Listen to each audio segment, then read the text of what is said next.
And to complete your ensemble, we'll give you a nice cravat and a hat. Ta-da! What do you think? You know I don't know where I hid your body. Why? I'm a witch. The realness. Ugh. Zeke, it's Halloween. Get into the spirit. I know what will get you into the mood. Let's talk about my childhood traumas. Hold on tight, buddy, because we're in for 3 parts.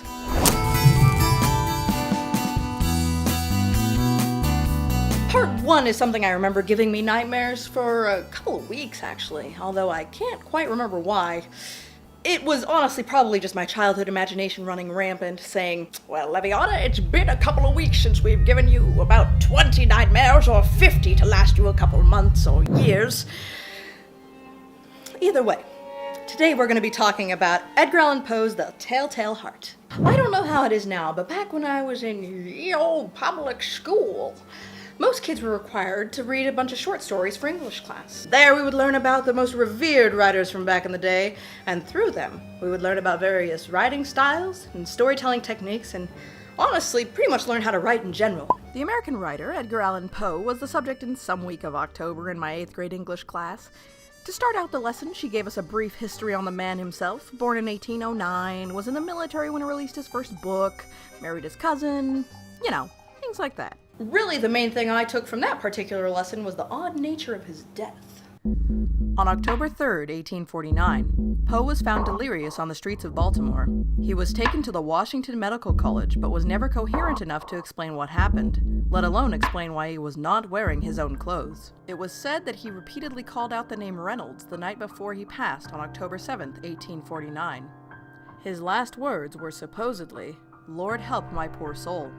And to make things more strange, all of the medical records have been lost, including the death certificate. A man whose work dealt in the writing tales of the mystery and macabre left us with this tightly woven tale which may always remain unsolved.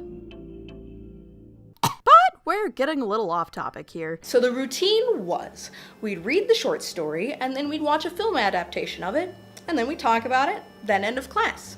Easy, right? Well, I distinctly remember sitting in the back of class scared shitless about not only what we just read, but what I just witnessed on screen. We're all gonna die! Before we dive into this short film, let's talk about the story itself, just to give a little context to the movie adaptation. The Telltale Heart is a very short read. That being said, I suggest giving it a little look-see if you are so inclined. The Telltale Heart is a story written with our main character as the narrator. Right out of the gates, our protagonist exudes a sense of weariness, constantly reaffirming the audience throughout the story that he is definitely not crazy. And from here, we'll just go through a quick rundown. Our protagonist, who works for an elderly gentleman, is too shook by his wonky eye. It's gotta go. Oh. So our protagonist decides to kill him because he just can't deal with that creepy eye. When the old man dies, his heart beats a little longer than it probably should. Not a good sign, buddy. Then the police show up, of course, and the protagonist keeps it cool until the heart starts beating again. Ultimately, our main character succumbs and confesses to murdering the old man.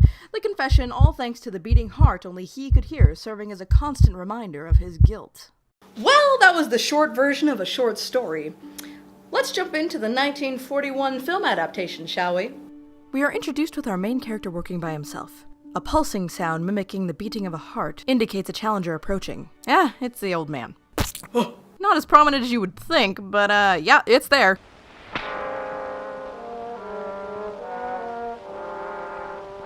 Next time, you'll not complain to others about the way I treat you.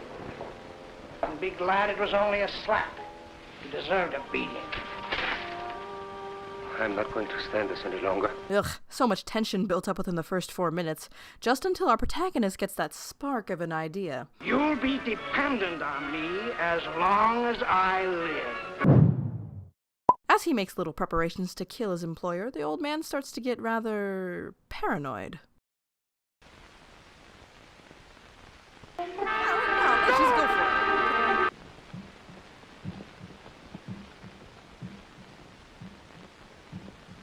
And of course, the police are on the scene soon enough. He allows them to look around. The film goes on with few minor differences at this point. Guilt takes hold as the music score continues to crescendo. Where is the old man?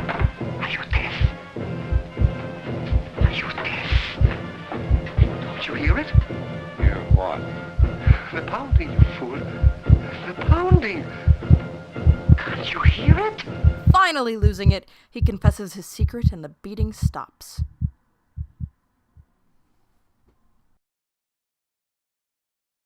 Rewatching this now, I actually have a hard time figuring out what scared me about this film.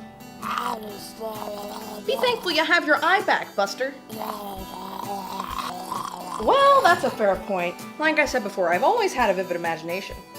Enough so that it still leaves me with weeks of sleepless nights. But that's what this season's for, right?